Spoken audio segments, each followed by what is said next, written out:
सर्वांना नमस्कार. जय नाना. आपण चैतन्यपीठाच्या YouTube वाहिनीवरून गेल्या सुमारे 5.5 वर्षापासून आत्मसंवाद ही प्रबोधन मालिका प्रसारित करीत आहोत. ही अखंडपणे प्रसारित होणाऱ्या मालिकेमध्ये आपले सद्गुरू आदरणीय बाबा महाराज आपल्याला वेगवेगळ्या विषयांवर बहुमोल असं प्रबोधन करीत असतात. गेल्या सुमारे 77 पुष्पांपासून आदरणीय बाबा महाराज श्री दत्त पुराण या ग्रंथाविषयी आपल्याला प्रबोधन करीत असतात. तो ग्रंथ अतिशय सुंदररित्या समजावून सांगत असतात. आत्मसंवादाच्या मागील पुष्पात आदरणीय बाबा महाराज श्री दत्त पुराणामध्ये पुढे समजावून सांगताना म्हणतात की हे जगद्गुरो, तुझ्यापासून प्रारंभ करून सर्वांचे चित्त हरण करणारी धर्मनिष्ठ, यशस्कर आणि आयुष्यवर्धक अशी 3 चरित्रे मी कथन केली आहेत. सोमवंशात उत्पन्न झालेला महाबुद्धिवान यदुर नावाचा राजा होता. तो धर्मनिष्ठ, नीतिमान, कर्तव्यदक्ष असून श्री दत्तात्रेयाची सेवा करण्यात तो तत्पर होता. त्याने बरेच वर्ष राज्य केले. तेव्हा तरी पृथ्वी पर्यटन करत असताना त्या राजाने निर्भय दक्ष अवधूताला पाहिले. त्याला नमस्कार करून राजा म्हणाला, सामान्यपणे मानव लक्ष्मी, आयुष्य, ऐश्वर हेतू धारण करणारा असून पुरुषार्थाची अपेक्षा करतो. तसा तू समर्थ असूनही अशी अपेक्षा करत नाहीस. कामाग्नीने लोक तत्व होत असताना तू कसा तत्व होत नाहीस? कारण तू निष्काम अकर्ता आहे. हे प्रभू, तुला आवडत असल्यास मला सांग, असे राजाने विचारले असता गुरुने शिकवलेले आत्म्यातले परमतत्व प्रभू राजाला सांगता झालं. हे राजा, तू माझा पूजक आहेस. बुद्धीने आश्रय केलेले मानलेले माझे 24 गुरु आहेत. त्यांच्या शिकवणीमुळे एवढे तेज आहे आणि मुक्त संघ होऊन मी पृथ्वीवर संचार करतो. याच्यापासून मी जे सत्वर मुक्ती देणारे शिकलो आहे ते मी तुला सांगेन. देवामुळे पीडा उत्पन्न झाली तरी पृथ्वीप्रमाणे दैवामुळे पीडा उत्पन्न झाली तरी पृथ्वीप्रमाणे धैर्याने मार्गानुसरण करावे. नेहमी दुसऱ्याच्या अर्थाविषयी इच्छा उत्पन्न झाल्यास परमात्मा पर्वतापासून शिकावी. प्राणवृत्तीने अंतःकरण, वाणी, मनाची योजना करून मानवाने संतुष्ट असावे. विषयांनी नव्हे, विषयांचे सेवन करणारा देहातीत प्राणवायू शीतोष्ण सुखदुःखाशी आसक्त असून विषय गुण दोषांचा स्पर्श नसलेला असतो. गंधावियोगाने युक्त असलेल्या वायूप्रमाणे योगाने गुणांना आश्रय देऊन ही गुणांना आश्रय देऊनही गुणांनी युक्त राहू नये. कालाबरोबर उत्पन्न झालेल्या गुणांसह तेज, जल, भूमी यांच्या भावाचा स्पर्श नसलेल्या आकाशाप्रमाणे योगाने निर्विकार राहावे. हे वायू आणि आकाश यांच्याकडून शिकावे. मधुरभाषी, सर्वांशी प्रेमाने वागणारा, स्वभावाने स्वच्छ असलेला विद्वान त्याने पाण्याप्रमाणे सर्वांना पवित्र करावे. त्याचप्रमाणे अशा तेजस्वी योगाने गुप्तपणे किंवा स्पष्टपणे कमी लोकांच्या इच्छा त्याने पुजिले असता पूर्वीची व नंतरची पापे नष्ट करीत अग्नीसारखे राहावे. तपाच्या तेजाने प्रदीप्त झालेल्या, म्हणूनच इंद्रियांचा संबंध न ठेवता तो योगी कुठेही भक्षण करतो तरी पण तो दोषी होत नाही. सर्व भक्षक असूनही मलाचा स्पर्श नसलेल्या अग्नीप्रमाणे तो विद्वान योगी तेजाने चळकतो. काष्टाप्रमाणे त्या रूपाप्रमाणे असणाऱ्या अग्नीप्रमाणे स्वतःच्या मायेने उत्पन्न झालेल्या देवादी योनीमध्ये त्या रूपाने भासतो. कालवेगानुसार अग्निज्वालेप्रमाणे नित्य असलेले उत्पत्ती व नाश स्थूल दृष्टीने त्याच्या ठिकाणी दिसत नाही. चंद्रकलेप्रमाणे देह हा विकारी असून आत्मा चंद्राप्रमाणे ध्रुव आहे. आत्मा देहस्थ असूनही स्वस्वरूपाने सूर्याप्रमाणे जाणला जात नाही. ज्याप्रमाणे सूर्य स्वर्गात असूनही किरणांनी पाण्यात हल्ल्यासारखा वाटतो, त्याप्रमाणे योगी इंद्रियांनी विषय ग्रहण करतो, विसर्जन करतो. यामध्ये तो अभिमान धरत नाही. अतिस्नेहामुळे दीन कबुतराप्रमाणे नष्ट होऊ नये. कोणी एक कपोत युगुल वनामध्ये क्रीडा करीत हिंडत असे. प्रेमाने परस्परांवर दृष्टी स्थिर ठेवून तो कपोत पालन करीत आहे आणि कपोती पिल्लांना प्रसूत करून आनंदाने कपोताला संतुष्ट करीत असते. दोघे पिल्लांचे पोषण करीत होते. केव्हा तरी मोठ्या झालेल्या आणि म्हणूनच घरट्या बाहेर बसलेल्या पिल्लांना पारध्याने जाळ्यात धरले. तेव्हा आक्रोश करणाऱ्या कपोतीला आणि विस्मरण झालेल्या कबुतरालाही त्याने घेरले. सुख दुःखाने वेदांत आराम मानणारा, प्रिय विषयांमुळे अशांत झालेला मानव कपोताप्रमाणे उघड्या मुक्तिद्वाराप्रमाणे असलेल्या या मानव जन्मात कर्तव्यच्युत झाल्यास हीन लोकाला जातो. अजगराप्रमाणे उदासून राहून स्वर्ग किंवा नरक यामधील इंद्रिय सौख्याची इच्छा करू नये. प्राप्त झालेला लहान मोठा सरस निरस घास खावा. न मिळाल्यास अनशन करून दैवयोग समजून अजगराप्रमाणे झोपून काहीही उद्योग न करता ते सामर्थ्य मानून तो इंद्रियवान योगी दर्शनानी व्यापाऱ्यांची सुद्धा इच्छा करीत नाही. नद्यांनी मुक्त असलेल्या समुद्राप्रमाणे विद्वान योगाने परिपूर्ण व न्यून असता परमात्म स्वरूप होऊन हर्ष व शोक अंगी बाणवू नये. अनंत पार जाणण्यात अशक्यशा समुद्राप्रमाणे प्रसन्न राहावे. विषयासक्त न होता प्रसन्न राहून समुद्राप्रमाणे राहावे. स्त्री लीला रूपांनी मोह उत्पन्न झाल्यामुळे तोल गेलेला पुरुष अग्नीजवळ गेलेल्या पतंगाप्रमाणे नष्ट होईल. तो हो कडून तार घ्यावे, पण मित्रालाही राहून एकाच ठिकाणी राहू नये. संग्रह हा नाशाला कारण असल्याने योगाने नेहमी भ्रमराप्रमाणे वागावे. हत्तीप्रमाणे स्त्री स्पर्शाने बद्ध होऊ नये. अत्यंत स्त्रैण होणे किंवा अत्यंत शूर होणे हे घातक आहे. हे हत्तीकडून शिकावे. तसेच भोग किंवा त्याग नसलेल्या द्रव्याचा नाश होतो. हे मधमाशीकडून शिकावे. सुखाने प्राप्त झालेले अन्न भिक्षू भ्रमराप्रमाणे आधीच सेवन करतो.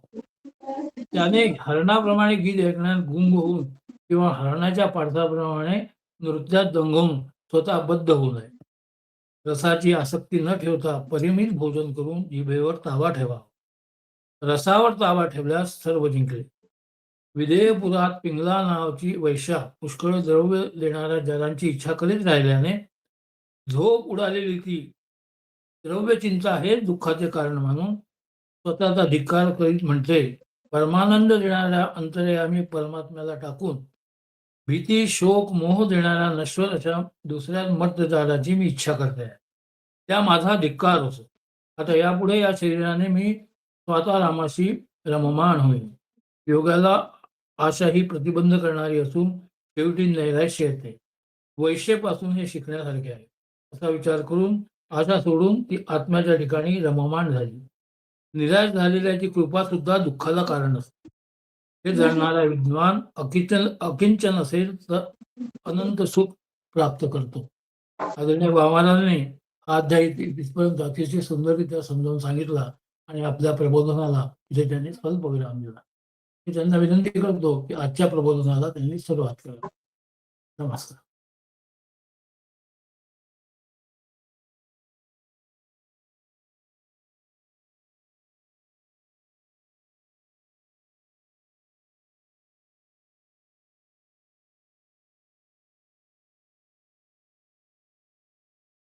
अनुसूयाति संभूतो दत्तात्रेयो दिगंबरा मर्तृगामी स्वभक्तानां उद्धरतां भव संकटा. महात्मना महात्मं रमे कृत्वा मुने तु सा कां लक्ष्ये भिङ्काः मत्वा तथा भूध्यासा कम नैराश्यम परमं सुखम परिग्रहो काय प्रज्ञो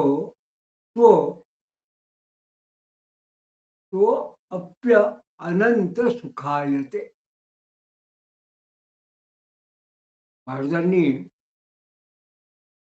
अतिशय अवघड पण समर्पक शब्दामध्ये या पिंगला नामक वेश्येच्या मनस्थितीचं वर्णन केलेलं आहे. आपण मागल्या पुष्पात असं पाहिलं त्या विदेहपुरामध्ये पिंगला नावाची वेश्या जी होती ती पुष्कळ द्रव्य देणारा एखादा जार म्हणजे वेश्येकडे येणार जो कोणी असेल, गिऱ्हाईक आपण म्हणतो, त्याच्याकडं द्रव्याची लालसा ठेवून एक दिवस जर कोणी आला नाही, तर त्यावेळी तिची झोप उडाली. तिला अत्यंत चिंता वाटू लागली. पण त्या अशा मनस्थितीत मग मात्र ती जेव्हा स्वतःचा धिक्कार करू लागली, की मी खऱ्या अर्थाने मोक्ष मार्ग सोडून ती मोक्षाच्या ठिकाणी हा अध्यात्माच्या मार्गावर चालायच्या ऐवजी असा जो अध्यात्म मार्ग आहे, तो अत्यंत आनंद देणारा आहे, परमानंद देणारा आहे. असा जो आत्माराम आहे, परमेश्वर आहे, त्याला सोडून मी इतक्या उत्कटतेने एक सामान्य मर्त्य मानव अशा चाराची जो फक्त क्षणिक सुखाकरता माझ्याकडे येतो आणि त्याच्याकडनं द्रव्य प्राप्ती होते, म्हणून मी त्याच्याकरता इतकी चिंतित व्याकुळ झालेले आहे. तेव्हा जेव्हा तिला हे एक प्रकारचा बोध झाला, मग तिने असं म्हटलंय की माझ्या या वृत्तीचा, या माझ्या शरीराचा धिक्कार असो, आणि आता मात्र मी खऱ्या अर्थाने माझ्या ठिकाणी असणारा जो स्वात्मा, आत्माराम आहे, स्वात्माराम, त्याच्या ठिकाणी लक्ष लावते. अशा पद्धतीने जेव्हा तिने विचार केला, आणि त्या पद्धतीने मग त्या अत्यंतिक दुःखापासून, नैराश्यापासून ती अनपेक्षितपणे अध्यात्म मार्गाकडे वळली. आत्मारामाचं कसं उपासना करावी, आत्मारामाची विषयी एकनिष्ठ कसं राहावं, अशा दृष्टींची चिंतन करू लागली. आणि जणू काही की आत्माच्या ठिकाणी वेगळ्या शब्दात सांगायचं तर स्वतःच्याच आत्म्याच्या ठिकाणी रममाण झाली, असं महाराजांना सूचित करायचंय. म्हणून महाराज असं म्हणतात की काही वेळा दुःखमय असं हे जे नैराश्य एखाद्या व्यक्तीच्या जेव्हा आयुष्यात येतं, ते सुद्धा काही वेळा परमसुखाला कसं कारण होऊ शकतं. या वेश्येच्या जीवनात जेव्हा नैराश्य आलं, तेव्हा ती आत्मानंदाकडे, आत्म्या आत्मतत्वाचा बोध व्हावा, त्या आत्म्याशी रममाण व्हावं, अशा दृष्टीकडे ती वळली. म्हणून हे एक प्रकारचं जे ज्ञान आहे, हे या निमित्ताने या पिंगलेच्या उदाहरणावरून, दृष्टांतावरून विद्वान लोकांनी समजून घ्यावं, असं महाराजांनी या ठिकाणी सांगायचं आहे. पुढे महाराज म्हणतात, व्यामिषम कुररम हंती शूरो अतो व्यामिष सुखी मानावपान मानावमान किंतु न स्वक्रीड स्वरती सुखी बालवृद्धी जडोज्ञो अर्भश्चा आत्मानंदो गुणातिगः भक्त्यै कैकम महारावान रणंतो द्वौ कुमार्यपि रामिषम कुररम हंती शूरोतो व्यामिषम सुखी. म्हणजे मांसाच्या इच्छेने एखादा शूर आहे, तो क्रौंच पक्षाचा नाश करतो, कुररम हंती. आणि त्यावरून तो मांस रहित असेल, किंवा अशा प्रकारे ज्याच्याकडे मांसाची संपत्ती नसेल, तो मांस रहित असलेला सुखी होतो. त्याप्रमाणे स्वतःच्या ठिकाणी मान अपमान चिंता रहित असलेला स्वतःच्या ठिकाणी आत्मसंतुष्ट जणू काही क्रीडा करणारा आणि स्वतःच्या ठिकाणीच प्रेम असलेला असा माणूस सुखी होतो. पुढे कसं तो बालकाप्रमाणे बालवद्धी जडोज्ञो सर्वश्चात आत्मानंदो गुणातिग. म्हणजे लहान मुलगा जसा बालक तसा उद्योग न करणारा अज्ञ आणि स्वाभाविक गुणांचे अतिक्रमण करून जणू काही स्वतः निमग्न म्हणजे आत्मानंदात रमणारा असतो त्याप्रमाणे. या ठिकाणी महाराजांनी पुन्हा 2 उदाहरणं दिली. एक क्रौंच पक्षी, कुरर म्हणजे क्रौंच पक्षी. हा क्रौंच पक्षी जो असतो याला पारधी जो असतो त्याला नाश करतो. का? तर हा याची तोंडामध्ये त्याला ते मांसाची याला जी चव असते त्याची जी इच्छा असते त्यामुळे हा अलगद त्याच्या त्या काट्यात अडकतो. म्हणून म्हणून ज्याच्या मनामध्ये अशा प्रकारची कुठली इच्छा नसेल असा माणूस,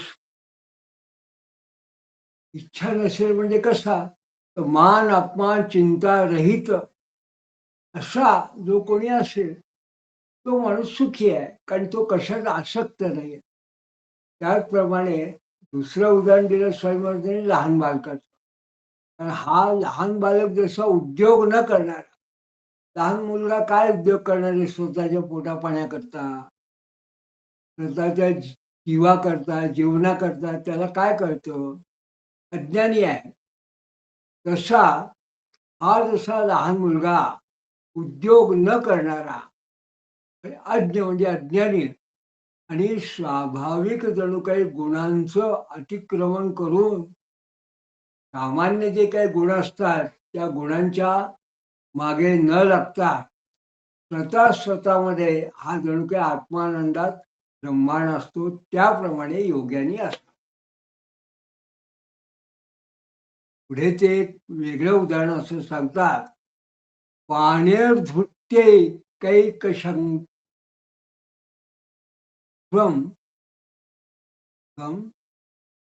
कैकशंगम रह कृत्ये वत्सुखम कधीर्भूमनी द्वयो वार्ता एकस्तच्छंग वच्चरेत. जे एक कुमारी तेव्हा आवाज करणाऱ्या 2 कांकणापैकी एक कांकण बाजूला काढून किंवा फोडून हातात एक एक कांकण घालून तेव्हा ती दळणकांडण करते, तेव्हा जणू काय तिला एकांतात तिने सुख मिळवलं. यावरून अनेक गोष्टी एकत्र असता भांडण होतो. कधीर भूमनी द्वयो वार्ता, दोघांच्या संयोगामध्ये वादावादी होते. म्हणून एकट्यानं तपश्चर्या करावी, एकच तच्छंग आचरेत. म्हणून या कुमारीच्या कांकणापासून एकाकीपणाचं फल शिकण्यासारखं आहे. या ठिकाणी स्वामी महाराज आता हे विविध प्रकारचे गुरु केले त्याचे एका या कुमारीचं उदाहरण आपल्यासमोर सांगतात. व्यावहारिक दृष्ट्याने भावार्थाने काही लोक असं याचं वर्णन करताना सांगतात की एक कुमारी मुलगी ही जेव्हा कांडण करत असताना तिच्या हातात 2 बांगड्या असतात. त्या 2 बांगड्यांनी जेव्हा ती कांडण करते तेव्हा त्या बांगड्या एकमेकांना आपटतात, त्यामुळे आवाज होतो. मग तिला असं लक्षात येते की हा जो आवाज होतोय त्यामुळे इतरांचा निद्राभंग होतो, त्रास होतो, काय जे असेल ते. मग ती काय करते, की ते 2 पैकी 1 कांकण हातातनं काढून टाकते. मग तिच्या हातात एकच कांकण राहतं. ते एकच कांकण राहिल्यामुळे मग तिचं जे काही हाताचं काढण्याचं काम असतं, त्यामुळे इतरत्र काही कुठल्याही गोष्टीचा अपसर्ग होत नाही. या साध्या सोप्या अशा उदाहरणावरून काही महाराजांनी असं म्हटलं, की माणसाने एकाकी राहावं. विशेषतः तपश्चर्या करायचं असेल, योग करायचा असेल, उपासना करायची असेल, तर त्यांनी एकाकीपणाने करायला पाहिजे.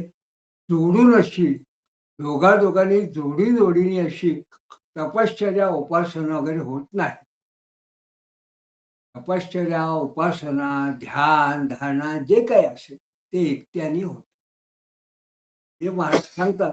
का? तर 2 जर असतील तर जसं हाताच्या काकडामुळे काही गोष्टीला विसर्ग होतो. तशी एखाद्याची झोप मोड होते. अगदी साधं व्यावहारिक उदाहरण. मग जर का हातात एकच काकड असलं, तर समोरच्याला डिस्टर्ब होणार नाही, व्यावहारिक भाषेत सांगायचं तर. म्हणून त्याला उपसर्ग होणार नाही. पण एक काकण हे जसं त्या कुमारीच्या बाबतीत सांगितलं, त्यावरून महाराज असं म्हणतात, की या कुमारिकेच्या उदाहरणावरून दत्तात्रेय अवधूत असं म्हणतात, की या कुमारिकेच्या उदाहरणावरून काय शिकावं? तपश्चर्या वगैरे करताना माणसाने एकाकी रमावं. एकाकी रमेत. पुढे एकचार्य प्रपत्तो अल्पवाप गृहास्थो गृहो मुनीः एको हि त्वगलक्ष्यो गृहारंभो ह्वात्मनाः विफलोकाय सर्पो अन्य कुतधाम्ने दधे धामने धते सुखम चितश्वासाससेनेशे वैराग्या ध्यासबद्धृत. म्हणजे एकाकी सावधानतेनं, अत्यंत सावधानतेनं मोजकं बोलणारा आणि गुहेचं वास्तव्य करणारा. गुहा असतो ग्रहो मुनी. की ज्याचा जो वास्तव्य गुहेमध्ये वास्तव्य करतो असा मुनी. आणि आचारावरून लक्षात न येणारा एका आचार्य प्रमत्तो अल्पवाक, कमीत कमी मोजकं बोलणारा आणि शाश्वत नसलेल्या शरीराचा गृहारंभो ध्रुवात्मन, हे शाश्वत असा गृहारंभ हा निष्कल असून हा काय आहे, हा दुःखाच कारण आहे असं मानून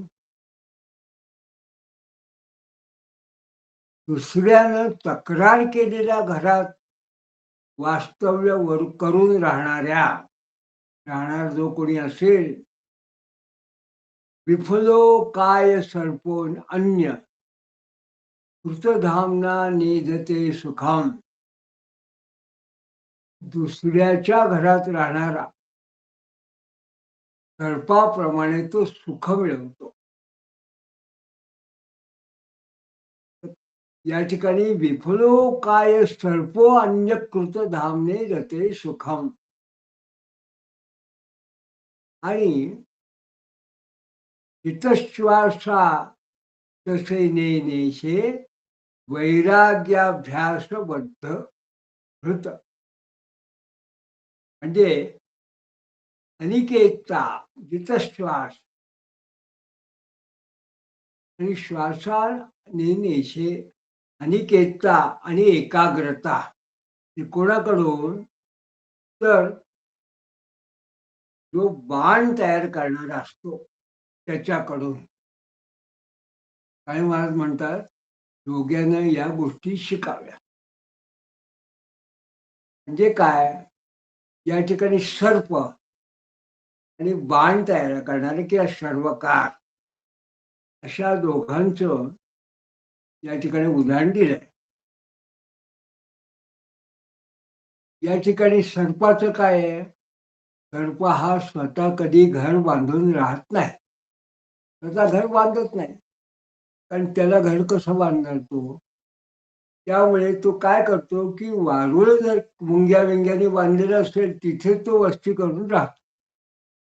इतरांनी केलेल्या घरात तो सर्प राहतो. आणि मग काय आहे, की तो सर्प तिथे राहून आत्यंतिक सुख त्याला प्राप्त होतं. कारण त्याला स्वतःला काही करायचं नसतं. आयतं घर असतं. आयत्या घरात नागोबा. तिथे राहतो. आणि मग एखादो धार करणारा सर्वकार असतो, बाण तयार करणारा.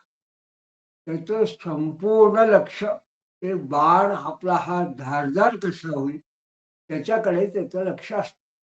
त्यामुळे तो आपला सरळ सरळ ते काम जे बाणाचं टोक घासायचं ते करत राहतो. जोपर्यंत त्याला हवं त्या पद्धतीने ते बाणाचे टोकं तयार होत नाही तोपर्यंत. या दोन उदाहरणावरून म्हणजे एक बाण तयार करणारा आणि एक सर्प याच्यातून काय लक्षात येतं?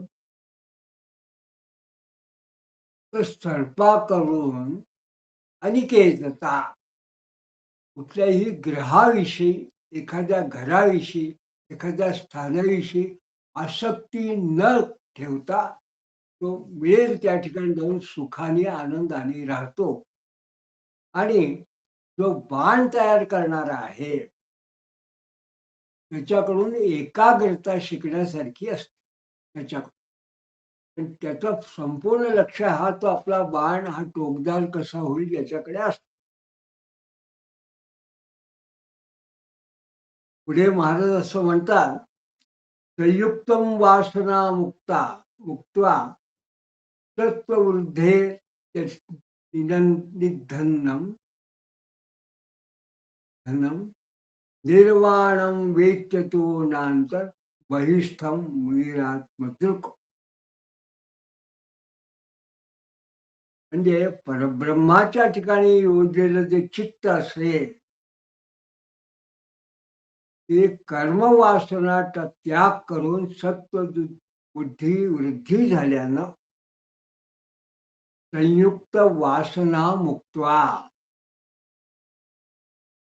म्हणजे जणू काही सगळ्या प्रकारच्या ज्या वासना असतात त्यातून मुक्त झालेला किंवा कर्मवासना यांचा त्याग करून सत्ववृद्धे निधनम म्हणजे सत्ववृद्धी, सत्वगुणाची वृद्धी झाल्याने गुणरहित निर्वाण वृत्तीकडे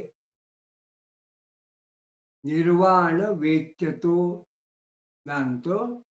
एखाद्या व्यक्तीची निर्वाण वृत्तीकडे जेव्हा वाटचाल सुरू होते तेव्हा ध्येयाकार अशा पद्धतीने वृत्ती त्याला प्राप्त होते.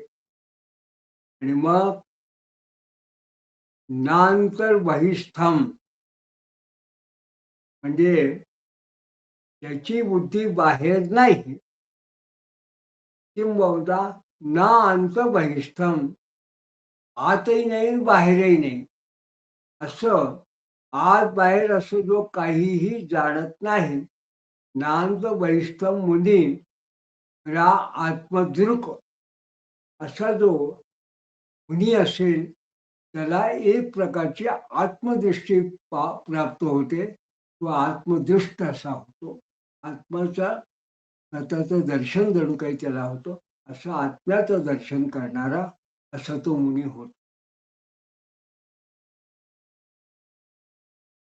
हे का महाराज म्हणतात, तर जे कर्म आपलं आहे, त्या कर्माच्या ठिकाणी ही वासना असेल, त्याचं फल आहे.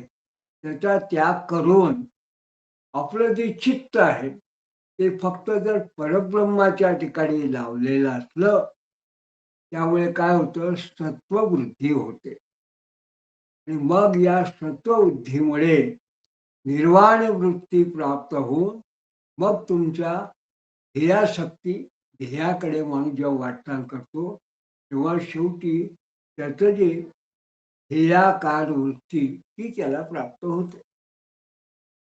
हे संदर्भ त्यांनी एकाग्रता या अर्थाने आपल्याला सांगितलेलं आहे. म्हणून ते म्हणतात, यथेशितात्मे शुक्रुन्नो वेदेनं यांतमग्रताः प्रेम्णा चलहृद्यानान् विष्णू सारूप्यमेतिना. म्हणजे आत्म्याप्रमाणे बाण जो तयार करणारा असतो, तो बाण तीक्ष्ण करण्यात जेव्हा निमग्न असतो, तेव्हा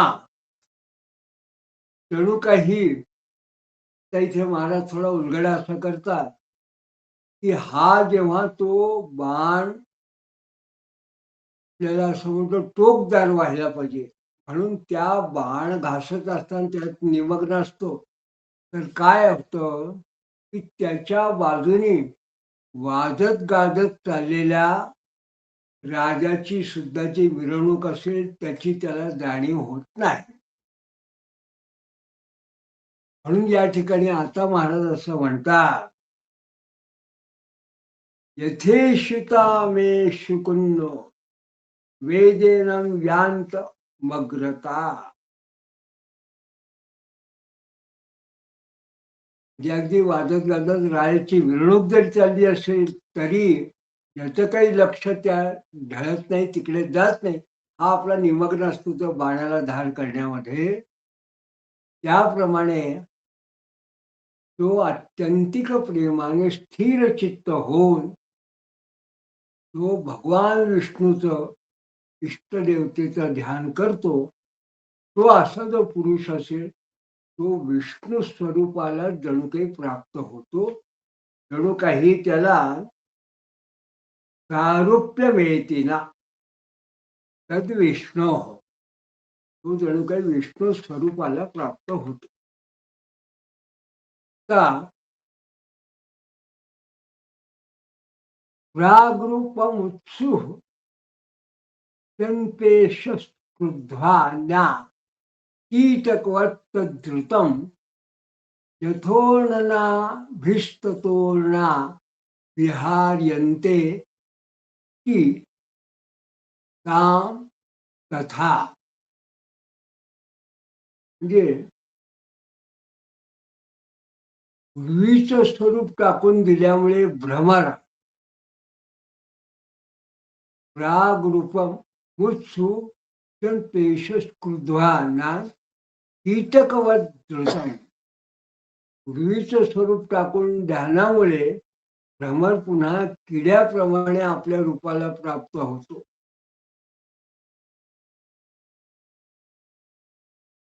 आणि त्याप्रमाणे कोळी आपल्या नाभीतून उत्पन्न केलेल्या तंतूवरच विहार करतो. यथोर ननाभिस्ततोर्णा विहार्यन्ते. आणि मग ते अत्तिताम तथा, तो विहार केल्यानंतर तोच तो तंतू खाऊन टाकतो. त्याप्रमाणे मूळचा जीव हा ब्रह्म असून तो पुन्हा ब्रह्मरूप होतो. आता या ठिकाणी महाराजांची भाषा आपण बघतोय, अतिशय वेगळ्या पद्धतीने प्रौढ अशी भाषा आहे. पण ते वर्णन करतात, ते काय सांगतात, एखादा कीटक आहे, तो जेव्हा आपल्या स्वस्वरूपाला प्राप्त होतो, कशामुळे तो जो कीटक आहे तो भ्रमर रूपाला प्राप्त होतो, कारण सतत हा भ्रमर जो त्या जेव्हा किड्याला टोचतो त्यावेळेस त्याचं सतत अनुसंधान त्या भ्रमराचं लागलेलं असतं. हा भ्रमर आपल्याकडे येईल, तो आपल्याला टोचेल. त्यामुळे हा जो भ्रुवंट किंवा जो कीटक असेल आणि तिचं रूपांतर भ्रमरात होतं. तर अशा पद्धतीनं जणू काही एक प्रकारचं ध्यान, या ध्यानामुळे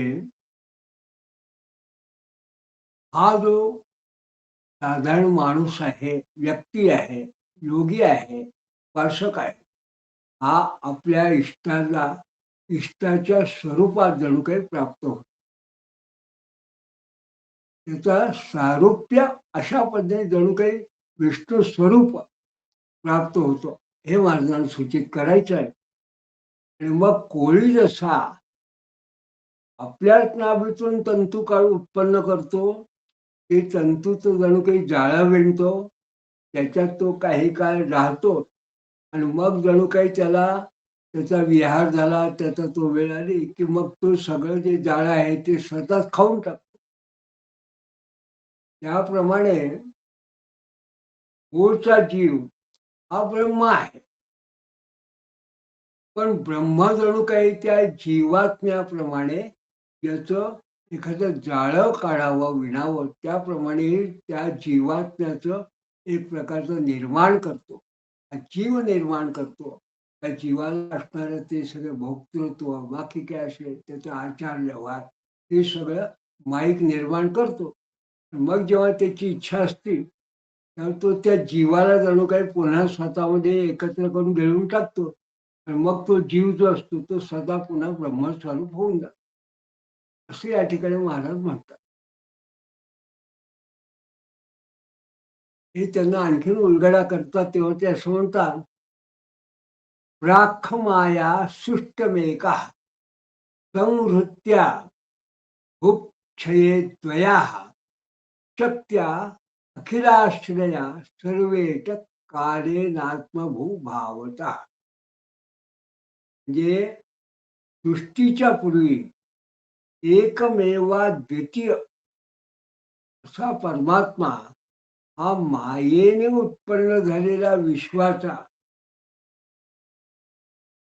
जणू काही क्षय झाला असता आपल्या काळशक्तीनं उपसंहार करून तो सर्वांतच अधिष्ठान असल्याने तो सर्वेश्वर हाच आत्मरूपाने राहिलेला आहे. आणि हा जो परमेश्वर आहे हा कसा आहे, तर सृष्टीच्या पूर्वी आहे. सृष्टीच्या पूर्वी एकमेवा द्वितीय परमात्मा प्राख माया सृष्टमेकम संवृत्त्या भूतक्षये द्वयाः. म्हणजे पृथ्वीचा क्षय होतो तेव्हाही तो राहतो, जणू काही तोच आपल्या काळशक्तीने उपसंहार करतो, संहार करतो, नष्ट करतो, ती माया. आणि तोच परमेश्वर हा आत्मरूपाने राहतो. त्या सृष्टीमध्ये साम्ये तत्सत्वादी शक्ती प्रधान पुरुषे दजा विपाधी परमानंदो मोक्षाक्षस्य परावरा. तत्वादी शक्तींनी गुणसम्यावस्था साम्येत सत्वादी शक्ती प्रधान पुरुषे दजा. म्हणजे गुणसम्या असलेलं प्रधान प्रकृती पुरुष आणि जीव, पुरुषे दजा विपाधी ही परमानंदो मोक्षाख्या. त्यांचा स्वामी परमात्मा हा कसा आहे, विपाधी ही म्हणजे निरुपाधिक, परमानंदो म्हणजे परमानंद स्वरूप, आणि मोक्षाक्षस्य परावरा ही जी परमानंद स्वरूपाचा जो आहे, हा जीव ब्रह्मादिकांना जणू काही स्वतःच्या ठिकाणी परत घेतो. म्हणजे जणू काही त्यांना मोक्ष प्राप्त होतो. असा घेणारा हा जो कोणी आहे तो खरा परमेश्वर आहे. त्या सगळ्या जीवांना आणि या सगळ्या सृष्टीला स्वतः सामावून घेणं, याला या ठिकाणी महाराजांनी मोक्ष ही कल्पना सांगितलेली आहे. गुणात्मिकां स्वमायां सह क्षोभयन् स्वानुभावतः तयां सृजती सूत्रं सा त्रिगुणा शक्तीला सृजत. स्वतःच्या सामर्थ्यानं गुणात्मिका मायेला जणू काही क्षुब्ध करून त्या मायेच्या करवी गुणात्मिका स्वमायास क्षोभयन स्वानुभावता, आपणच ती निर्माण केलेली माया म्हणजे आहे तिच्या क्षोभ उत्पन्न करून तिला क्षुब्ध करून ही जी गुणात्मिका आहे ती गुणात्मक अशी माया, त्या मायेकडूनच तो परमात्मा या संसार आणि जीवाला कारण असलेलं जे सूत्र तया सृजती, ही जे सूत्र ते क्रियाशक्ती प्रधान महत्त्व आणि त्रिगुणा शक्तीला सृजत. त्या त्रिगुणात्मक अशी जी शक्ती आहे ते प्रधान आणि महत्त्व आणि शक्ती त्याच्यात जणू काही सूत्रानं या हे संपूर्ण विश्व उत्पन्न करतो. आणि असं जे सूत्र आहे, विश्वम यस्मिन् प्रोतमे तद्येन संसरते पुमान देहास्ततो बोध वैराग्ये पारक्यात्सुद्भय भवक्षयात. म्हणजे ज्या सूत्रामध्ये हे संपूर्ण विश्व जणू काही गुंफलेलं आहे, ज्यांना वायू आत्मा प्राण रूपाने जीव संसार करतो. ते एखादा जीव जेव्हा जगतो तेव्हा तो काय करतो की तो वायू आत्मा आणि प्राण या रूपानं एखादा जीव जेव्हा संसार करतो आणि त्याच्या ठिकाणी परकीय आणि उत्पत्ती आणि विनाश असलेला हा जो देह आहे, हा देह कसा आहे या आत्म्यापेक्षा वेगळा आहे, म्हणजे याला परकीय म्हटलं. या देहाला उत्पत्ती आहे आणि विनाश आहे. या देहामुळेच त्याच्या ठिकाणी बोध आणि वैराग्य उत्पन्न होतात.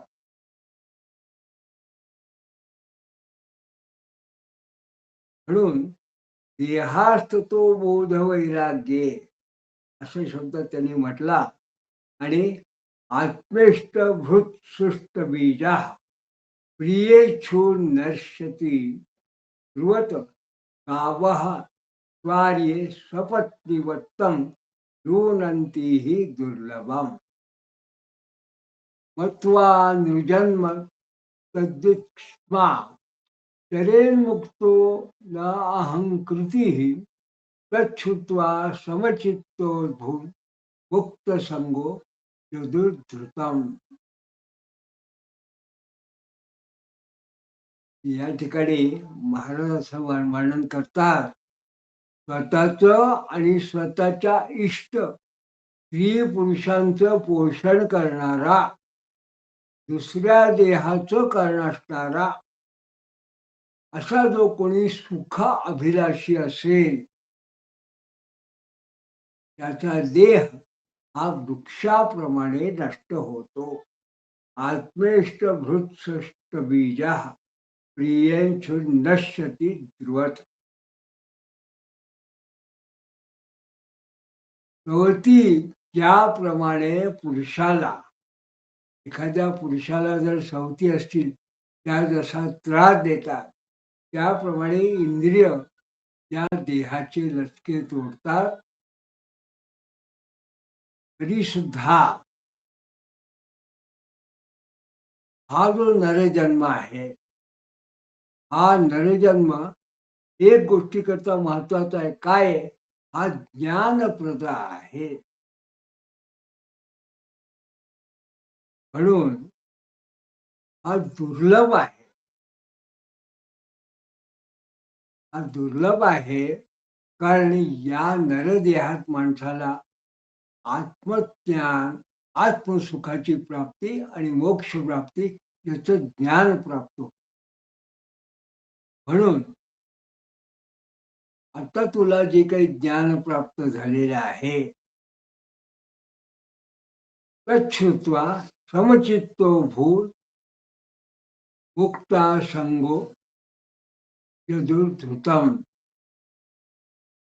म्हणून हा नरजन्म यातनं मुक्त होण्याकरता जे ज्ञान आहे, ते ज्ञान असं तुला मी सांगितलं आहे. असं मानून ज्ञान प्राप्त झालेला तू, तुला मला जे काही सांगायचं होतं ते तुला सांगितलं. ते जणू काही यथोचित ज्ञान तुला प्राप्त झाल्यामुळे आता तू मुक्त संग होऊन अहंकार न धरता संचार कर. मुक्त संगो यदुर्धृतम समचित्तो, असं तू समचित्त होऊन संचार कर. आणि तच्छ्रुत्वा म्हणजे असा दत्तात्रयांचा आदेश ऐकून हा यदू हा समचित्त होऊन सर्व संग परित्याग करता झाला. मुक्त संगो यदुर्धृतम, त्यांनी जणू काही मुक्त संघ अशा पद्धतीने तो वावरू लागला. या ठिकाणी महाराज म्हणतात, कृतार्चन प्रभावेन संजातत्र्या आत्मदर्शनम तत्र्यात्मदर्शना तेनैव बोधिता साक्षात सोऽयमात्मेति वेदतम.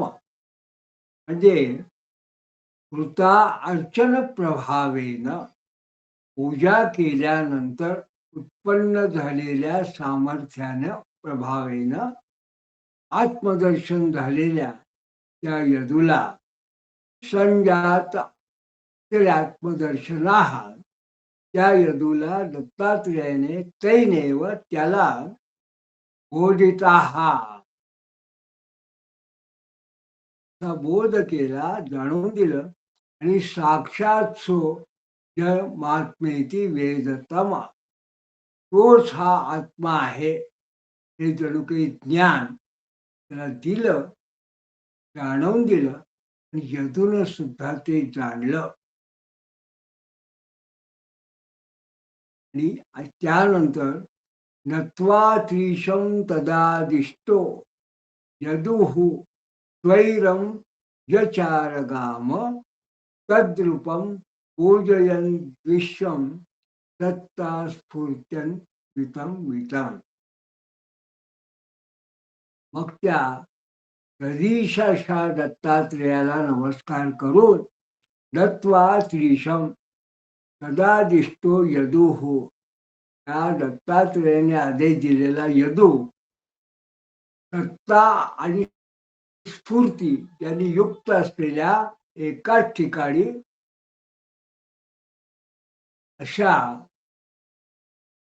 सत्ता स्फूर्त्यन वितम वितम, एकाच ठिकाणी ज्या ठिकाणी सत्ता आणि स्फूर्ती यांनी युक्त आहे अशा साकारलेल्या कोण, विश्वल्व विश्वल्व रूप दत्तात्रेयाची पूजा करून करीत तो तद्रूपम पूजयन विश्वम, विश्वरूप अशा दत्तात्रेयाची पूजा करून तो पृथ्वीवर स्वैर संचार करू लागला.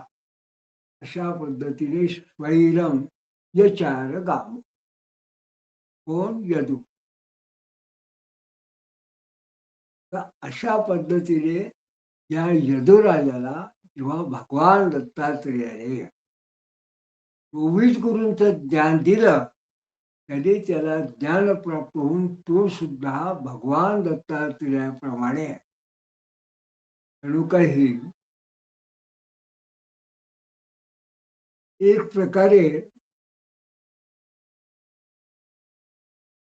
त्याला असं म्हणूया की स्वस्थ चित्त, आत्मनिष्ठ आणि मुक्त संग असा तो होऊन अवधूताप्रमाणेच तो विचरण करू लागला. पुढे दत्तप्रसादात तद्वंश विस्तारो भूदिहोन्नताः कृष्णोज सकलो वृष्टी पुढे भूभारः भवत. महाराज असं म्हणतात, त्या श्री भगवान दत्तात्रेयाच्या कृपेने त्याच्या वंशाचा विस्तार या लोकां मोठ्या उत्कर्षाला पोहोचला. दत्तप्रसाद द्वंश विस्तारो भूदी हो उन्नता. आणि त्या यदुकुळात कृष्णोज सकलो, त्या यदुकुळात भूमीचा भार हरण करणारा परमात्मा कृष्ण सकलो वृष्टिकुले हो भारहा होत. भूमीचा भार हरण करणारा परमात्मा कृष्ण हा बलरामासह उत्पन्न झाला. अशा पद्धतीने या यदूच्या वंशाची महाराजांनी सुरुवात केली. आणि का तर भगवान दत्तात्रेयाची त्याच्यावर कृपा झाली, त्याला ज्ञानप्राप्ती झाली. आणि केवळ भगवान दत्तात्रेय जणू काही त्याला आशीर्वाद, जणू काही वर मिळाला, त्याला एक प्रकारची जी प्राप्ती झाली भगवान दत्तात्रेयाच्या कृपेची, म्हणून त्याच्या वंशामध्ये पुढे हा भगवान कृष्ण स्वतः अवतीर्ण झाला आणि त्यांनी भूभार हरण केला. असं या ठिकाणी महाराज शेवटी आपल्या श्लोकात सांगतात. तर महाराज जेव्हा अशा प्रकारे 24 गुरूंचं वर्णन करतात, तेव्हा एक गोष्ट आपल्या लक्षात येते. काही ठिकाणी हा जो विषय आहे, भगवान दत्तात्रेयांनी सांगितलेला यदूला 24 गुरूंचा उपदेश, हे सर्वसामान्य माणसाला जर का समजून घ्यायचं असेल तर त्याला सामान्य मराठी भाषेमध्ये, त्याला एकनाथी भागवतामध्ये आपल्याला हे सगळं वर्णन मिळतं. मी हा गुरु का केला, तो म्या हा गुरु केला. एकनाथ महाराज जेव्हा सांगतात की दत्तात्रेयांनी याला गुरु का केलं, अग्नीला गुरु का केलं, पृथ्वीला गुरु का केलं, सूर्याला गुरु का केलं, चंद्राला का केलं, कुमारीला का केलं, पिंगला वेशीला का केलं, सर्वकाराला का केलं. अशा पद्धतीने जेव्हा आपण ते बघतो 24 गुरूंचं महात्म्य, तेव्हा आपल्याला असं लक्षात येतं, एकनाथी भागवताने एकनाथ महाराजांनी या प्रत्येक गुरुचा जो बोध आहे तो वेगळ्या पद्धतीने विस्तार केला. बोध कशातला आहे? हा 24 गुरूंचा बोधाचा जो संदर्भ आहे, तर हा श्रीमद भागवताचा एकादश स्कंदातला आहे. एकादश स्कंदामध्ये काही अध्याय, हा यदू आहे, याला अवधूत म्हणजे दत्त भेटल्यानंतर किंवा या यदूंनी त्या अवधूताला प्रश्न विचारला, तेव्हा त्या अवधूताने त्याला जो उपदेश केला, ते वर्णन मुळामध्ये आपल्याला श्रीमद भागवताच्या एकादश स्कंदात दिसत. एकादश स्कंद हे प्रमाण म्हटल्यानंतर आपण असं बघितलं की स्वामी महाराजांनी काही कथा या नारद पुराणातनं घेतल्या, काही कथा या मार्कंडेय पुराणातनं घेतल्या आणि आता ही जी यदूची वगैरे कथा आहे ही भागवतातनं घेतली. पण या भागवतातून जशी त्यांनी कथा घेतली, एकनाथ महाराजांनी एकादश स्कंदावर एका भागवत जे केलं, भागवतावर टीका लिहिली मराठीत, ती स्वामींनी बघितली असेल. तर या दोन्हीवरून जेव्हा त्यांनी काही बोध केला, तो मात्र त्यांच्या स्वतःच्या विशिष्ट पद्धतीने अत्यंत प्रौढ अशा संस्कृत भाषेत आणि सूत्रात्मक पद्धतीने केला. विशेषतः त्यांच्या भाषेत असणारा प्रत्येक श्लोकाला किंवा भावार्थाला, भाष्याला एक वेगळा असा वेदांताचा स्पर्श असतो. तो मात्र या आपल्या सगळ्या महाराजांच्या भाष्यात आपल्याला दिसून येतो. आणि बघ, महाराजांनी 24 गुरूंकडून आपण काय काय शिकलं पाहिजे.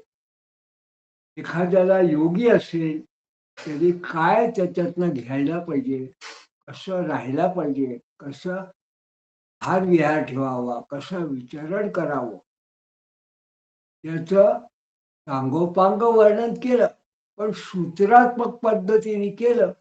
त्यामुळे काही वेळा आपल्याला तरी मूळ भावार्थ हा समजायला कठीण वाटतो. पण अनेक वेळा काय, अभ्यास हे नव्हतं कौंतेय. हा पुन्हा जेव्हा आपण एखाद्या गोष्टीचा जेव्हा अभ्यास करतो, मग हळूहळू आपल्याला महाराजांना नेमकं काय सांगायचं आहे त्याची आपल्याला किंचित मात्र कल्पना येते.